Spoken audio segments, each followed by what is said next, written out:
Tour of Luzon 2026 dadaan sa Ilocos region sa mas pinalawak na ruta. Para sa detalye, narito si Idol Jam Victorio. 4.7 IFM Report. Muling magbabalik ang Tour of Luzon 2026 na may temang Heritage in Motion na maghahatid ng mas pinalawak at mas hamon na ruta mula Abril 29 hanggang Mayo 13.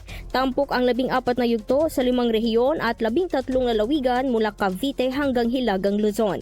Isa sa mga pinakaabang bahagi ng karera ay ang pagdaan sa Ilocos region kung saan sasabak ang mga siklista sa mga kasaysayan at kaakit-akit na ruta na sumasaklaw sa Pagudpud, Paway, Lawag City, Candon City sa Ilocos Norte, Cervantes, Ilocos Sur, San Juan, Agoo sa La Union at daang kalikasan sa mga Tarem, Lingayen, Baywak at Provincial Capital sa Pangasinan.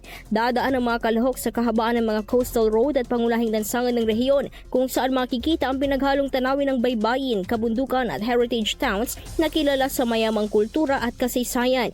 Inaasahan din ang masiglong suporta ng mga lokal na komunidad sa bawat bayan na madadaanan. Inaasahang gaganapin ang grand finish o stage 14 at closing ceremony sa Baguio City.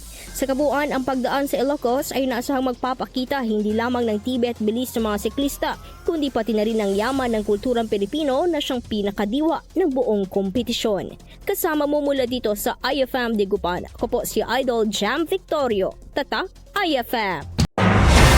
IFM News. IFM News.